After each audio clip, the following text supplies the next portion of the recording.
Welcome to Intuition Unleashed, a revolution in personal liberation. The go-to podcast that helps you access intuitive guidance combined with mental health and spirituality. Let your intuition guide you and unlock a life of true liberation. And now your host, Becc Nelson. Welcome back to another episode of Intuition Unleashed. It's a revolution in personal liberation. I am your host, Becc Nelson, and I am a licensed marriage and family therapist, psychic medium, best-selling author, etc., etc. And welcome to our guest today is Alyssa Hahn. Hey, Alyssa. Hey, Becc. How are you? Oh, wait, I have to share a little bit about how Alyssa and I met. But I have Alyssa on because she is an intuitive theta healer and a certified human design reader. And she offers personal strategies to help individuals and teams align with their most authentic and empowered selves. So she specializes in deconditioning work and guides clients to release limiting beliefs and reconnect with their natural strengths.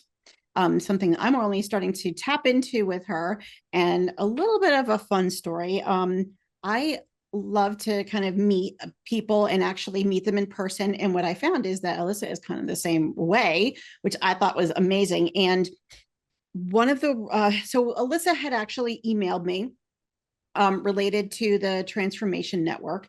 And that's how we initially met. And, you know, you get, I'm sure if you're a healer, if you have your own business, you get all these emails all the time, people saying, we want to provide this service. We want to do that for you. And I'm always like, I don't even know you. I'm not going to pick somebody because you sent me an email, right? It's usually because I had some kind of a personal connection with you or something.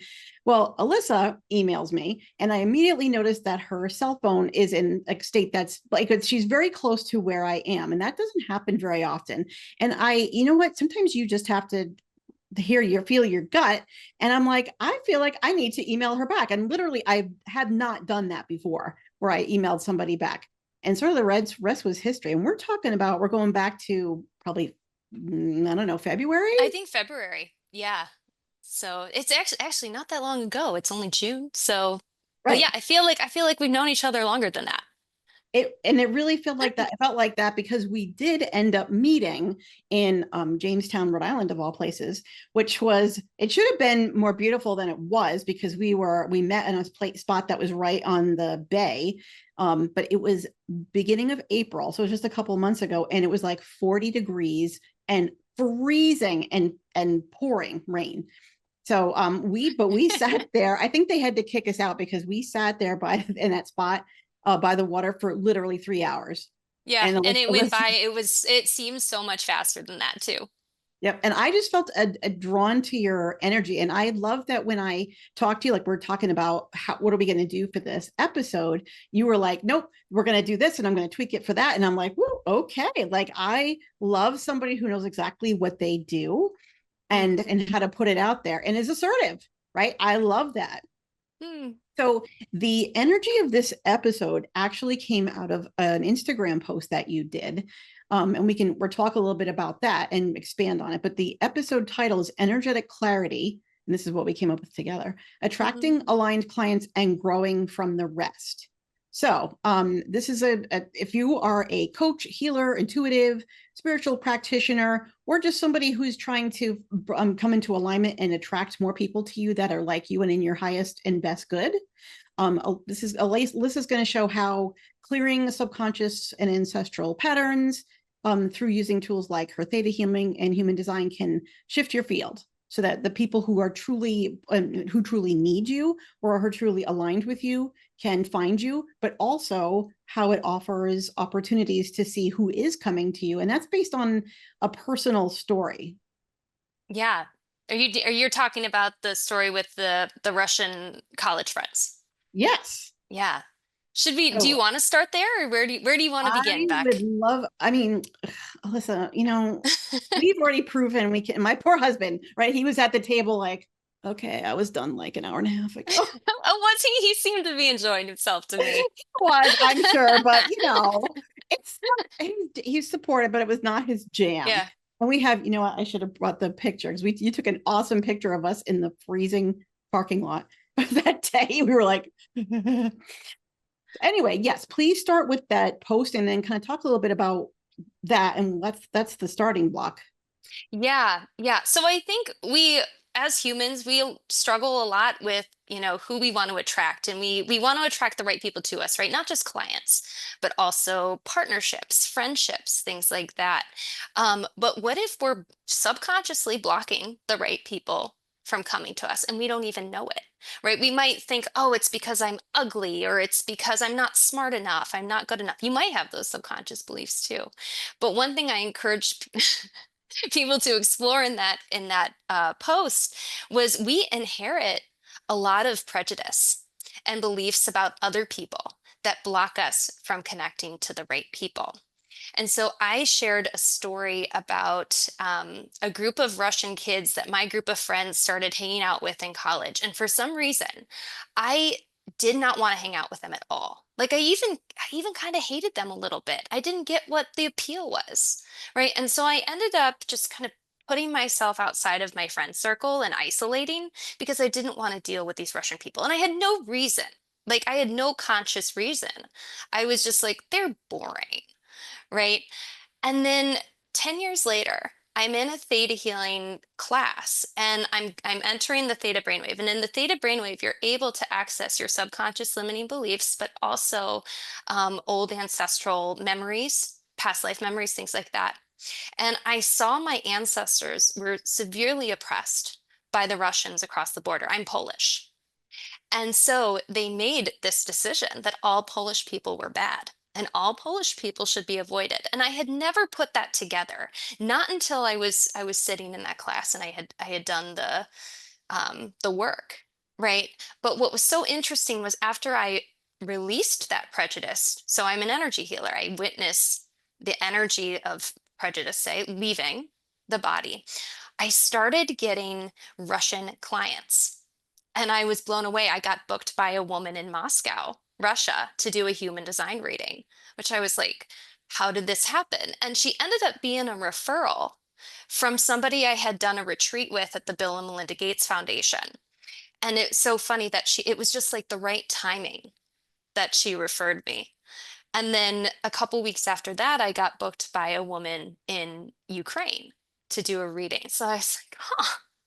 Right. So how much maybe we're not attracting clients because we have unknown prejudice towards them. And so people are very hesitant to say they have prejudice, right? We are taught as children, most of us, that we should grow up to be these kind, loving, accepting people. And for the most part, we are consciously.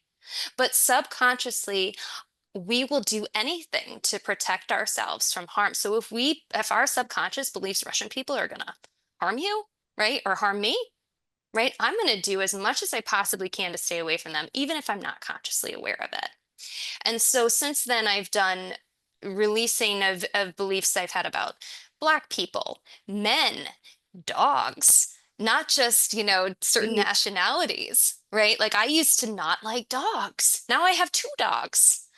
Right. And so releasing these prejudices have allowed these beautiful things to come into my life. I mean, especially the dogs. Dogs are excellent teachers of love and kindness and compassion.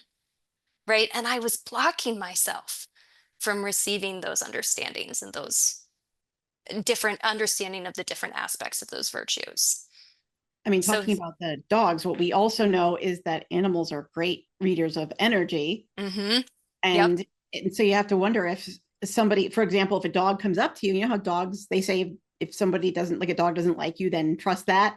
But Right. you have to Exactly. wonder, are they really Yeah. reading that prejudice? Right. And so I had an ancestor whose husband loved his dogs more than he loved her, or at least she felt that way. Right. And what's so funny, my mom has 14 brothers and sisters, and like none of them have dogs. Right. And like what's the percentage of people who own dogs in America? It's Right. like it's pretty high.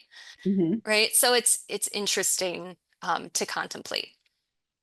So how would that work? Because I'm sure the people that are listening are asking too. So you're saying that things that my ancestors believed somehow imprint themselves on me, even though, like, because there's two things. There's something that may have happened to you in a past life, but Yep. then there's something that you're carrying ancestrally that didn't necessarily happen to you, but your ancestors. So can you Mhm. talk a little bit about that? Those are Huge. Yeah, so just like we inherit our ancestors' eye color or skin color or personality traits, habits, we inherit their trauma. Okay, and this is scientifically proven as well. Like there was a study where the descendants of Holocaust survivors are 6 times more likely to have anxiety just because their ancestors experienced so much trauma in the Holocaust, right? And there is also this interesting study around the Dutch famine as well. Descendants of people who survived the Dutch famine, they put on tremendous amount of weight, right? And it's because they believed that they had to hang on to every calorie. That was their ancestors' belief. So it was very difficult for them to lose weight, not because they were doing anything wrong, not because they didn't have willpower or were eating the wrong foods. It was just that their ancestors had that trauma of starvation. So it's at this point it's becoming proven by science too. So it's important to look at these things and see what can we let go, what can we release, what is no longer. Starvation is not an issue for many people. Well, it is for some people, but for many people who are still traumatized by this possibility of starvation, or it's not really a threat anymore. You're kind of bringing up something which would probably be a great like episode all on its own, which is why people hold on to weight. Yeah. Oh, And yep. that's a whole nother Oh episode, my I'm gosh, Beck, sure. we could talk about because that is something that people come to me for often, very often. And just a side note, we can maybe we can come back to it, but for a lot of women, it's meant to stay loyal to their husbands, for example. That's one of the reasons why. But it's Which is ironic because it probably drives more husbands away. who knows? I don't know, right? But that's a common subconscious limiting belief. Not for everybody, but Okay, wow. Okay, so much to unpack here. Mhm. You have worked in like 8 industries in the Mhm. past. Yeah. So can you talk a little bit? I mean, the 8's a lot. Talk a little Yeah. bit about that. And you're not like I just turned 55. You are not 55 years old, I'm right? That's a 36. lot of that's a lot of industries to work in 36 years or whatever. And so but you actually say that the work that you've done in those previous industries has actually prepared you for what Oh, you do now, the work you do now. Can you talk a little bit about that? 100%. So, I'm a human design reader, and my human design is I am designed to live this crazy adventurous life and try many things and make many mistakes. Right. And so it's prepared me because I have felt like such a failure in my life to have to jump from through all these hoops, all these industries, that I think it's brought me a lot of compassion and understanding of how the world works. Like I have worked with homeless youth. I have worked with people with mental illness. I've worked in the television production industry. I've worked in marketing and IT. I've worked as a chef in New York City. I've had so many different experiences where I've been able to interact with all different kinds of people in many different situations. Oh, I lived in Italy too, by the way, as an army wife, right? And so I think all of this experience prepared me for this work that I'm doing now, is helping people to decondition, right? And look at, where have you been taught to be someone you're not? And how can you become more of who you truly are? And then the discernment to figure out, how do you know what's somebody you're not? Yes. Yeah, exactly. Right. And so if it's not grounded in or rooted in love, I like to say that's not you. Right. A lot of people they might say that their negativity is just part of their personality. I don't think so. All right, say a little bit more about that. Yeah, yeah. So I think some people, I mean, this is a great time to talk about ancestral beliefs that are inherited, right? Like I've worked with people who say, I'm just a negative person, or I'm just an uptight anal person. That's part of who I am.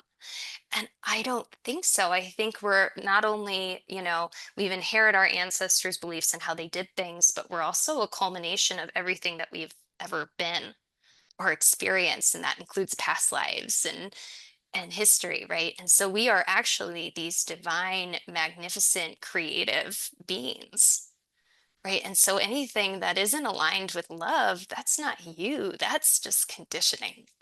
That's where you've been taught to be someone you're not. part of what you're saying is this reframing that is a part of the work that I do in Beccology, right? Because one of the things you just said was, I'm just, and then people identify with certain characteristic traits. I'm just miserable. I'm just grumpy. I'm just irritable. That's who I am. I'm negative. And what you're talking about is refining that. Like, how has that, first of all, you and I talked about this. How does that serve you? Mm-hmm. If you just say that's just who I am, well, it also means that you don't have to do anything about it, because it's whatever you do, it's not going to change. Yeah. So it's protective, right? It's, as an example, it means that you don't have to change anything because it's just not going to get any better anyway. Oh, and that's we're humans. We're meant to change constantly, and we have so much fear of change in this society. It's so scary for a And if lot of you and people. I didn't believe that people could change, we would not be doing this work. Oh, totally. Totally. So people can change, and it's a protective factor, but that's just the way I am. No, Yeah. unless you want to, unless it's, how does that serve you?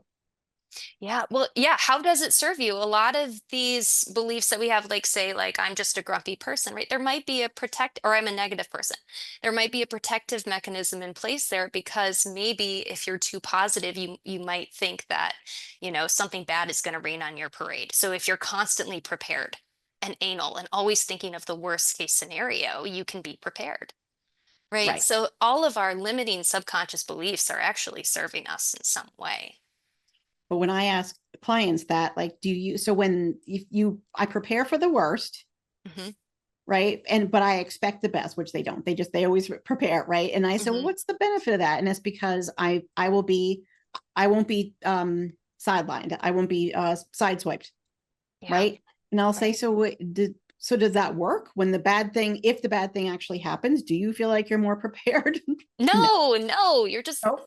But more now you've stressed dealt with out. it, and you've dealt with it twice. You dealt with it when you thought it was going to happen and when it actually happened. Exactly, right? And that double stress too often leads to some of the worst chronic illnesses. Like, I think that's one of the biggest mistakes of our time. People think like, oh, I have this illness because of, the food I ate. Yes, yes, food, chemical toxicity, that all contributes to a person's health, right? But like being in that constant state of stress all the time, like that's the killer for your health and well-being and your radiance as For sure. well. And they're proving this scientifically too. Yes. One of my favorite things that I've heard is that emotions are energy in motion. Yes, I love They're, that. they're meant to be experienced and move through you. They're not meant to be stuck. And when Yeah. I do this, right, it's because a lot of people get stuck right here in their heart, in their Mhm. throat. Yeah. So let's keep us on target, right? That's right. Go back to, so you do, as a theta healer, you are able to do this work for Mhm. yourself. So can you kind of explain, you said a little bit about the human design, talk Yeah. about the theta healing for a minute. Sure. So theta healing is a spiritual development tool and an energy healing modality that enables the practitioner to create to the energy of the creator of all that is through the theta brainwave. And so we use the term creator of all that is in theta healing, but other words for this energy are God, source, the divine. It's all the same thing. It's the essence of all that is. Okay. And when you connect through the theta brainwave, or the dream wave, right? This is the state that we are in when we're sleeping. We're able to access much deeper levels of intuition, and we're also able to access what's going on in our subconscious.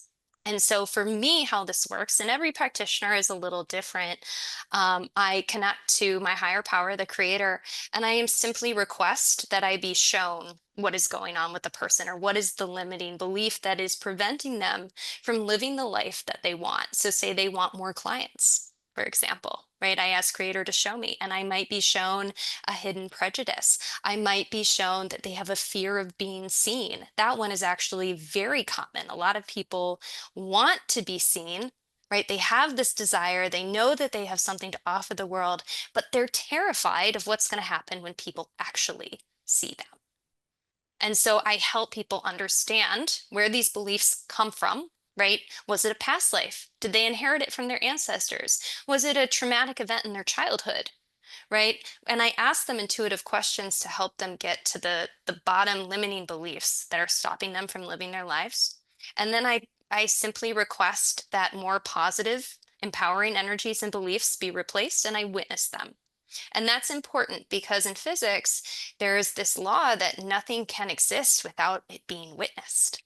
So I witnessed this energy taking place from the theta brainwave, and the energy shift happens, much like in Reiki. People move energy with their hands. I witness the changes being made in my mind, and so it is done. So that's how I work. Sometimes it's, sometimes for people it's instant healing. Sometimes it takes a couple days or a couple hours to shift around. But what most people experience is a shift in how they perceive things and how they feel. Often at the end of my session, there is some calm that comes over. So it's my favorite modality, and it's changed my life in amazing ways. Yeah, I love it. So people can be taught to do this for themselves. Anybody can do this. Anybody can do this. And it's a huge asset for people who want to open and expand their intuitive abilities as well. When I started this work, I did not presume myself as intuitive. Sensitive, yes, but intuitive, no. Um, but when I was even my first class, my first course, I was able to access this theta brainwave, and I suddenly was able to energy scan people and pick up on things that I wasn't able to before. And it's something that I very much turn on and off. Like some people are like, "Oh, you're intuitive. You should know everything all the time." And you probably understand this too, Beck. It's Yeah. not like that. I have to deliberately connect in with this energy of all that is in order for my intuitive abilities to turn on. But when they do turn on, it's powerful, and I'm sometimes blown away by the information I'm able to access. And I think that's one of the most fun things about being intuitive, right? Is like every time somebody really resonates with what you say, it's like, oh, a tickle. Yeah. Right. You get that a bit, but then when somebody sees it gives them permission to be able to do that for themselves, because I think they also can relate to the fact that they've had similar experiences where maybe that was my intuition and they kind of fluffed it off. Yeah. Yeah, right. Or they're taught it's nothing. Like when I was a kid, right? I had an angel that I talked to, right? And people were like, "Who are you talking to?" Like, and kind of like laughing about it. And so it just didn't become safe anymore. So we turn that off in ourselves, I think. But we all have this ability to be intuitive. So what was the point where, you said you weren't like this your whole life? You didn't allow yourself to turn it on, or you hmm actually actively kind of went in and shut it off. hmm What was the point that you finally decided to open up to it? that's an interesting question. So I was struggling with a lot of chronic illness. One in particular is called interstitial cystitis. It's classified as an autoimmune disorder where basically you feel like you have a chronic urinary tract infection all Oh, the time. Like for 11 years, I felt like I had a UTI. oh my God, that's And awful. it was awful. I wanted to die. I really did. I was a new mom. I was in a new state. I was in Connecticut, which is where I still am. But I was deeply unhappy. And I was like, is this the point? And so I just prayed to a God that I wasn't sure I believed in, right? I was just like, all right, if you're there, show me the way. And I actually listened to I don't know how it fell into my lap, but it was a holistic health podcast. And I was just hooked. And they talked about spirituality on the podcast and how you need spirituality to be a healthy person. And I was like, what's spirituality? What is that? Mhm. Hello. So that kind of got me diving deep, and I started listening to different intuitives talk, and I was so drawn to it. Like I was surprised by how drawn to it I was. And then I ended up in a theta healing course almost by chance. And then that started everything. And this was only about 4 years ago back. This isn't Oh, long, and long ago. so you started to make those connections, and then tell me what happened with the cystitis. Oh, it was gone. After my first basic theta healing class, it was gone. I no longer had it anymore. Whoa, that was enough Yeah, to get you on that was board. enough for me to sign up. I've since taken about 13 theta healing classes. I'm a theta healing instructor. I'm like a theta healing nut, because the power of this work has really demonstrated itself to me. And so I'm like, if this worked for me, it's got to work for others. Yeah. So when you were kind enough to do a session for me earlier this week, and I know what was going on in my head. Like I was feeling very guarded because the stuff that you're saying and you're bringing up with this process is very raw. Like you said, for yours, the word prejudice. Nobody wants to think of themselves as No. prejudiced. So when you bring up words like that, it's like, whoa, this is not where I want to go with this. You're like, I'm feeling very guarded and I'm feeling a little bit raw. So Yeah. people really have to be able to trust. I mean, I trust you, obviously, Yeah. but people don't know you. It's kind of like when people go to therapy, right? With me as a therapist, like they're trusting you with some information and they don't know what's going to come up. Yeah. I think I'm glad you mentioned that because, well, one thing when people start getting raw and like nervous and scared and the energy like sits in your chest like a weight, right? That's your subconscious wanting to protect you at all cost, right? But that's how I know as a theta healing practitioner, I'm getting close to getting to the root. Mm-hmm. Are those feelings, right? Because we don't want to admit that we're a failure or that we're not enough or we don't feel pretty or whatever it is. Mm-hmm. And you just when you talked about your own theta healing, you used like I had to make a lot of mistakes. Who wants to say out loud that they made a lot of mistakes? Yeah. Oh, I say it out loud all the time. That's my design. I'm my human design. I'm designed to make mistakes all over the place, but that's how I learn. That's how I grow and extract wisdom. Mm-hmm. Right. And so that's why I use human design too, because the things we think of as flaws, we can actually reframe to become very empowering. You know what? That's what I need to do now is schedule my human design because we did not touch on that part. And I really would like to, I need more Alyssa. That's what I need. So we are going to be heading into a break, but when we come back, let's talk a little bit about that second piece, the human design, and how you are weaving theta healing and human design together to help people clear some of their energies, what it reveals, what it clears, and then what we do with it from there. Sounds good. Right. So we'll be back in 2 minutes.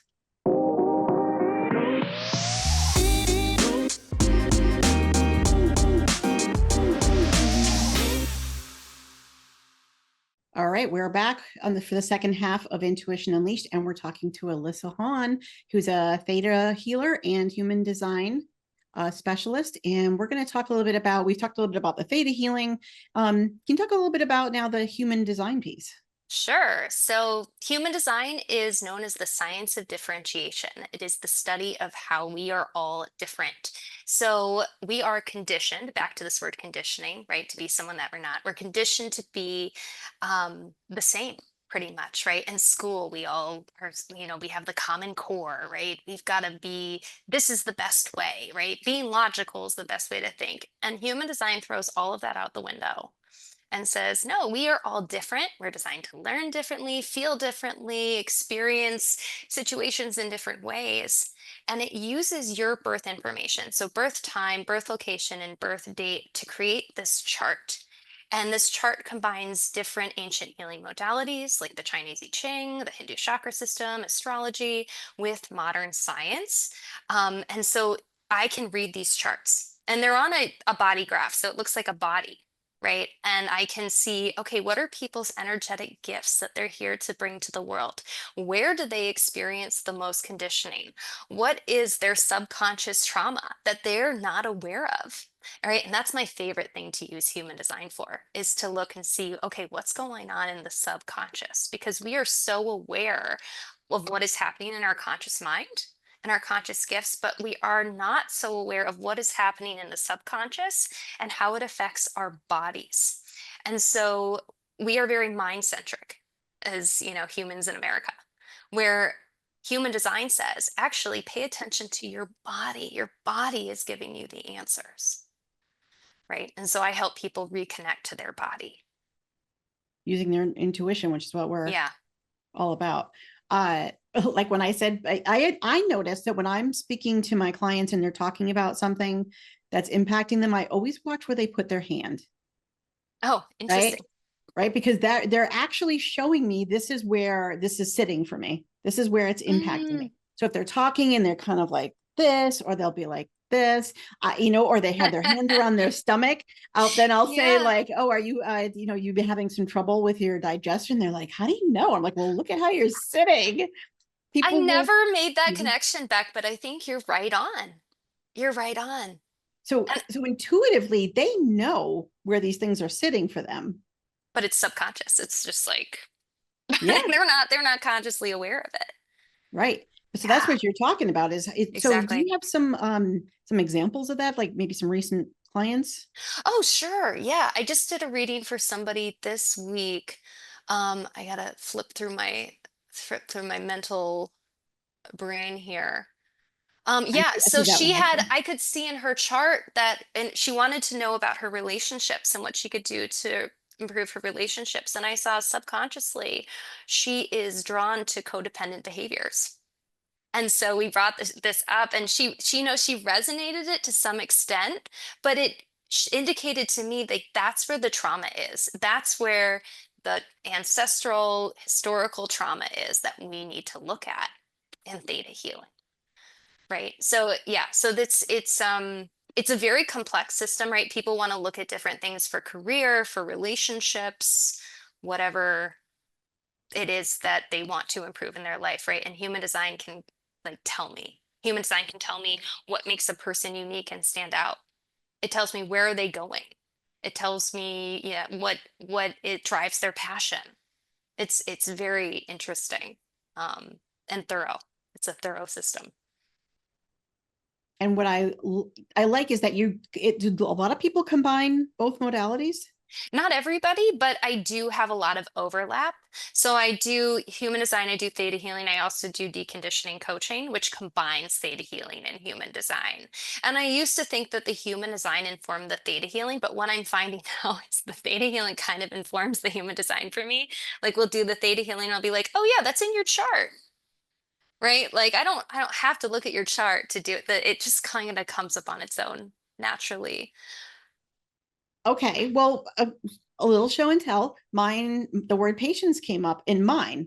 Hmm. In the theta healing, I did not do the other piece, the human design. So use that as like I know you haven't done my chart, but I haven't done your chart. So if I were to guess, like, so patience is a theme for people in human designs that we call six lines. And these are people who are here to be these wise old souls guiding people um, with their wisdom, right? I would say that's probably you, Beck. You do that, right? And a theme that they're here to learn is patience. And sometimes it's this feeling of like, I have these big dreams, but there are all these people mucking it up. Like that's right. And there's like little patience. So they're here to learn patience. So if I haven't seen your chart, right? But I would bet you have some six line energy in your chart that would tell me you need to work on patience. no, I want it now. I Yep. mean, yes, of course. Loving patience. I want it now.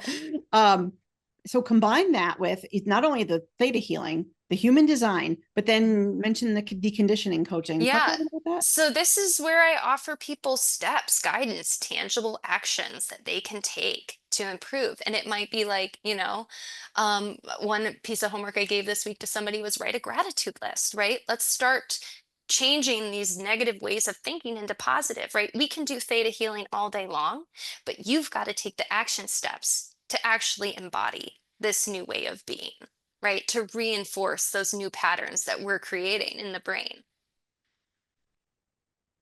So what in mental health we would call, cognitive distortions or behavioral, thinking and that kind of thing, Hmm. right? Um, Yes. all right, so here's a question that just came up. I'm throwing this at you, so you didn't have time to prepare this.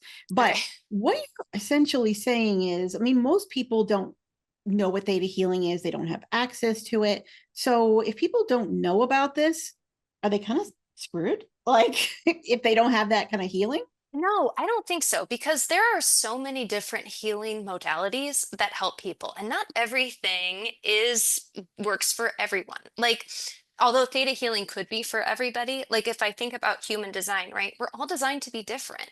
So different people will resonate with different modalities of healing that are similar. Hypnosis is incredibly similar, right? Even the intuitive like mediumship that you do can be similar as well if they're talking to their ancestors and even just knowing what happened, maybe something that happened in their past that they weren't aware of. Even that knowledge and awareness can bring healing. Right. So there are many different modalities. And I think it's just helpful for people to see what resonates, what are they curious about, and what do they feel drawn toward. Right. But accessing intuition, I mean, just some basic tips to access your intuitive abilities. I like to tell people eat clean, right? Food is frequency. So, if you're eating plants, those are high frequency foods that allow you to connect more easily to your intuition and to your higher power in your body. If you're eating foods like sugar and gluten and, pork, for example, those are very low frequency and those are going to make you feel dragged down. Um, and so your body will be working hard to like process those foods instead of tapping into its intuitive wisdom.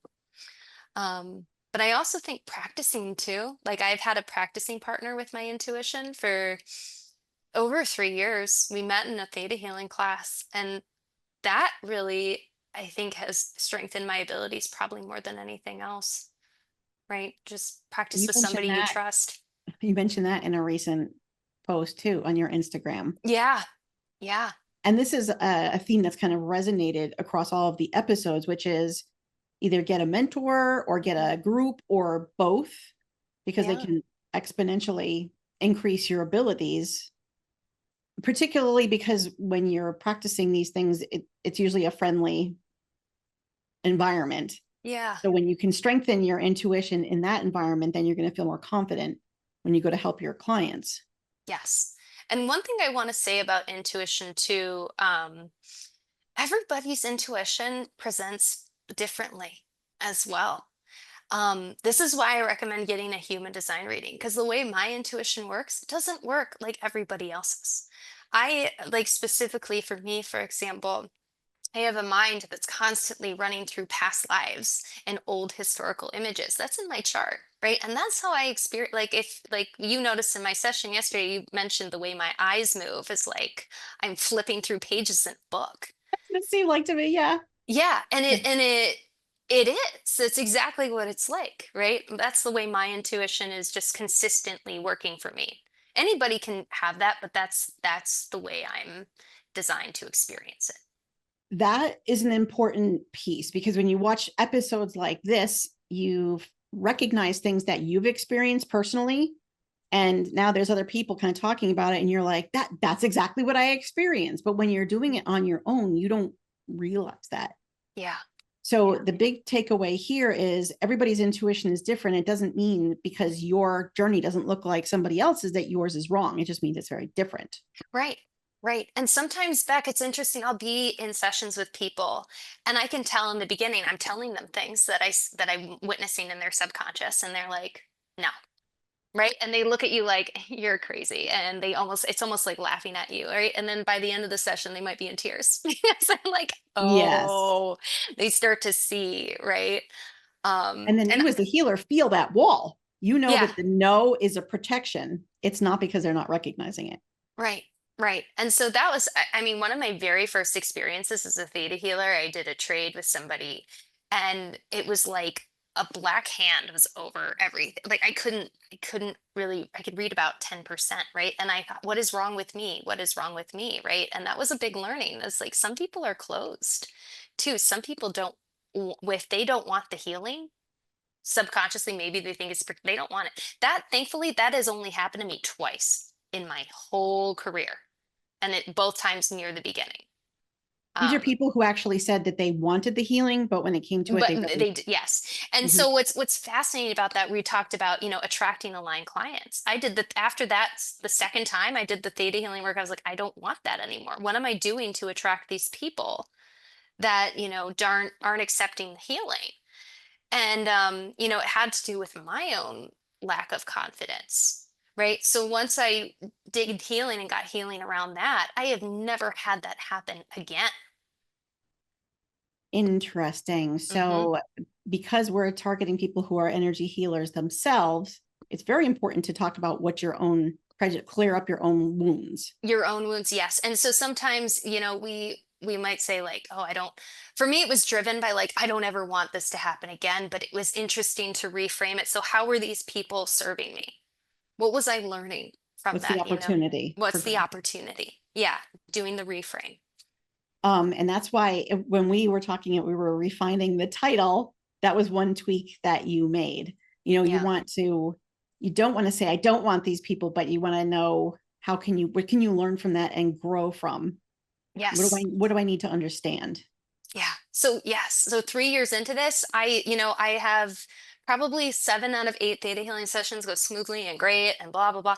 And then there are other times, 1 out of 8, I would say, I'm like something happens, or I'm like, oh, I'm learning something.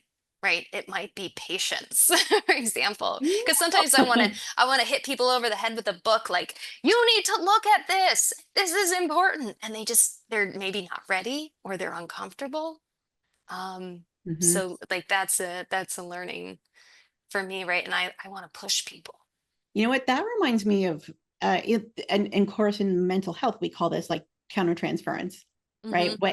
You're reminding them of somebody, but they're reminding you of somebody, and you can just feel that they're not jiving. And I remember earlier in my career, I was so sensitive. Now I can see it, to like the mean girl, like the girls from Hmm. high school that would make fun of you for not having the right clothes or the right hair, the right makeup. And every time I felt like I got somebody like that as a client, I could just feel that. And I really had to dig into what's that about, because I felt like they're not going to believe me. They're going to make fun of me. They're going to, all this stuff. Like, you really have to tap into that. Yeah, yeah, and like and release your prejudices around it too. Like pretty Mm-hmm. girls are mean, like things like that come up. It's yeah. So we have a lot of work to do as humans, right? Mm-hmm. And we're always going to keep growing. Like we have to. That's how this world is going to be a better place. So you're saying grow from the rest. So when you have people where you feel like you can just feel you're not aligned, Hmm. then you personally take that as an opportunity to say, what do I need to clear here? Yes. And let me tell you another trick I've learned too. So in theta healing, we learn how to do future readings as well. So I will feel into the energy of what's happening. And if I can shift something beforehand in a session, I will do it.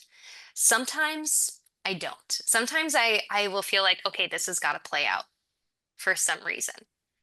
Um, so it's kind of I go by my intuition and how I feel what needs to be done. Interestingly, if you are a healer that does sort of group things, or like Hmm. group counseling kind of things, you can see that bounce off of the different participants in the room. Totally. Oh God. Totally. Yes. Yeah. That's really And interesting. as it takes a lot, but as the person who leads the group to kind of stop everything and be like, what's going on here? Yeah. The energy in here just shifted, and to use that as an opportunity, like, that's powerful. Yeah. It's Mm-hmm. funny you say that. I used to do a women's circle with a friend of mine, and at the end we would always end it with a theta healing session. And we're in the beginning we're talking about these incredibly vulnerable topics, right? And you can see people squirming and judging each other, and you can feel it, right? And Mm-hmm. by the time it's over, it's like, phew, clean it out. Uh-huh. Clean Right. it out. So we got to air it sometimes for it to be healed. So what this means is, go back to the purpose of what we're talking about here. If you feel like you recognize that a client or something about that client is bringing up something for you, Hmm. what's going on, and what is the opportunity for growth for you in that? Correct. Correct. And can you release the energies and let go of the beliefs that are blocking you from being the most compassionate, understanding, loving healer that you can be? Which of course transitions the power back to you. This isn't, how is this, like, this person's an a-hole, right? It's more like, what about this person is triggering this for me, and what are they Yeah. bringing up? Yeah.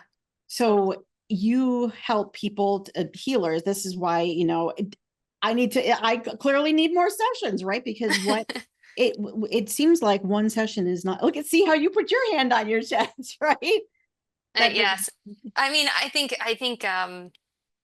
yeah, like the more you do it, whatever you choose to do, whatever feels the most aligned, right? the That's healing. Yeah, Mhm. that's even if it's hard, right? Like sometimes I go into healings like I know I'm gonna cry. Right. But at this point I think I'm like that fires me up. I'm like, let's just get it done. Like I run toward my triggers, like, give me a hug. Like, let's do this. Oh Let's man, you're like a Sally Jesse episode where you're like poking people so they cry in the beginning of the show for the actually rain. Let's poking myself, poking let's myself. bring it I'm like, out there.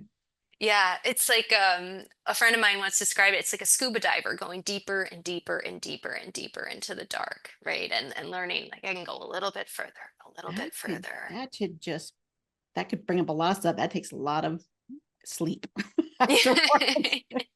So is there like how do you know what's inherited, Mhm, right? And what's ancestral? And then what's mhm. your stuff? Is there a way to know? For me, using theta healing, I ask. I go up and I literally just say, where did this start? And I might hear it like today I was in a session, I heard childhood, right? And then I just got rapid images of, her with her doll being taken by her siblings and, abused, things like that. Um, but so like other times I'll hear it's ancestral. But there are also ways you can know for yourself. In theta healing, we teach muscle testing for people who aren't like yet completely confident in their intuition. And you can actually use your physical body to test, if you go forward, you have that belief. If you go backward, you don't. Like that sort of thing. So just to help people get more confident. Which sounds a bit like the way that the emotion code or the body code works. I know very little about the body code. I have the book, and I need to go read it. But It's yeah, actually, yes. fascinating, right? Yeah, but I think you're right. Like it's like, doesn't it use magnets to push pull maybe? Or maybe I'm It's using your body as a pendulum hmm. or as the douse as a dowsing rod pretty much, or using a pendulum itself to get answers about what your soul really knows. Like you said, is this a yes or a no? Yeah, yes, right. And so over time, as your intuitive abilities grow, if you can feel it, I think. You're saying with your work, you are able to clear things that may have been there for centuries. Hmm. Yeah, and not just centuries. I've also done like I've had not often, but intergalactic type stuff too, like things from other planets and other planes even. Um, so like the plane of the angelic realms, I've done work there too, and the first time that happened, I was like, what is this? Like, you know. But yeah, I mean, we're not just humans, right? Our souls aren't just human. We are interdimensional. Mm-hmm. Yeah. So if people work with you or learn to use theta healing and human design, they can actually kind of speed up this process and Hmm. begin to clear up what is keeping the block that's keeping them from attracting the clients that are really going to bless them. Yes. Yep. So you're putting your foot on the accelerator Hmm. so you can Yep. bring who you need to bring. And do you think it also conversely does keep away the people that you'd rather? I do, like I mentioned in with the clients that I attracted who wouldn't fully let me in, right? Like I haven't had that happen. And even the people I learned from who maybe the session didn't go the best it could have been, I am able to walk away feeling like not it doesn't get me down in the same way that it used to, right? I'm like, oh, that was a learning experience. I accept that. I keep going. I move on, right? And then when you're able to do that, um, it's like just it doesn't affect you, right? Because like there might be beliefs that you have that, if you make a mistake, you'll be burned at the stake, for example. When you don't have that belief anymore, it's not going to happen. Your beliefs inform your reality. Your beliefs and your attitude I mean, inform your we're also reality. talking about ideas about money Yeah. too. Yeah. Oh, totally. Money is a frequent subject because it's, very As a popular. healer, as a Yeah. healer, right? Hmm. Some people have thoughts that are passed down, like if you have gifts, you shouldn't charge for them. You should be just give it should. There's that the energy of that word should, right? You Yeah. should just be giving it away. You shouldn't be expecting to pay your bills with that. Right, right. And there's especially Christianity, there's so many beliefs around Christianity and like having to give up your money to be of service. God doesn't want you to have money. There are all kinds of beliefs like that that are formed, that are historical and ancestral, that really stop us from bringing in income, right? A lot of healers feel guilty for taking a certain amount of money. Mhm. Um, yeah, so exploring that, why is that? Why is that happening? Can be And so helpful. this can be a very helpful modality for people who feel like I'm doing all the right things and I'm still not getting off the ground. What am I missing? Yeah. Yeah. And what's so interesting too, even like the past life experiences or the ancestral experiences, people will be like, even though it didn't happen to them, they'll see the patterns playing out in their own lives.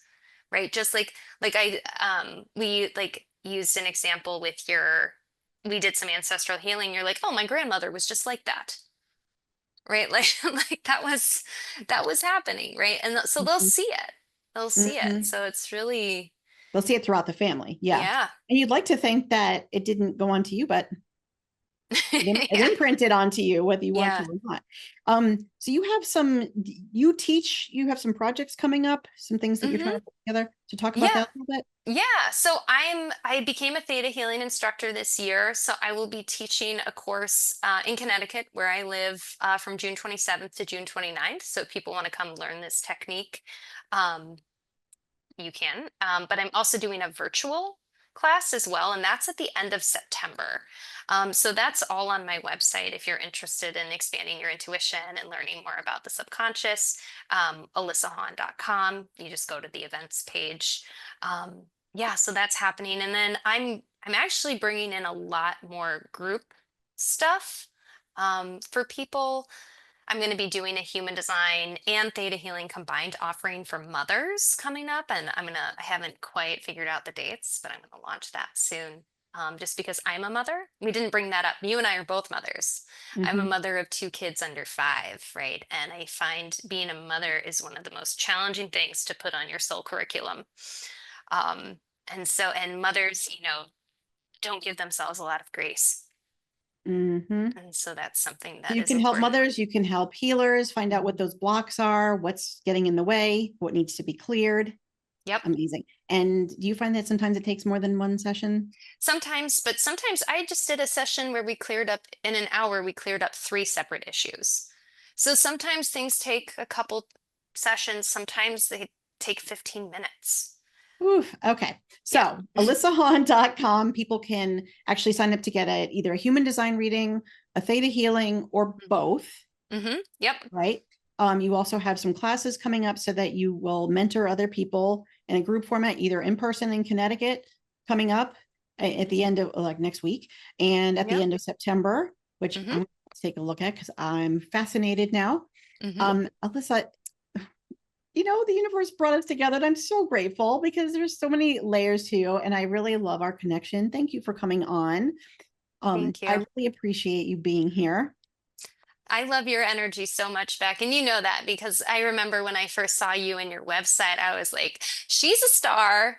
And you You are a actually bright said that to star. me. Yeah. I'm like, thank you. Yeah, you're a star, and I love your sense of humor and just your sense. It's very easy to be around you and to talk to you. So Oh, thank I you. appreciate that. The universe brought us together because I always ask for opportunity. So I'm so grateful for you and what you gave our audience today. And in 2 weeks, I will actually be on vacation. So there's going to be a tape show with me and Dr. Pat. Oh, cool. Yeah. So everybody, thanks for joining us tonight for another edition of Intuition Unleashed. We're so grateful that you're here and hopefully you go to Alyssa's site and get some of her magic so you can do your magic. Love it. Thanks, Beck. Thanks, everybody. Bye. Bye. Thanks for tuning into this episode of Intuition Unleashed. We hope you found it informative and thought-provoking. But before you go, we have one little challenge for you. Most of us have sneaky little habits that hold us back and trip us up, so why not take this not at all uncomfortable quiz to find out what you do to derail yourself from achieving your goals and how you can call yourself out on your own BS. So get to know your self-sabotage specialty and take the first step towards getting out of the way of your own success. Just visit https:/becknelson.com/quiz and take the quiz now. That's becknelson.com/quiz, and we can't wait to see your results. As always, we'll be back next week with more Intuition Unleashed. We appreciate you. Thanks for listening.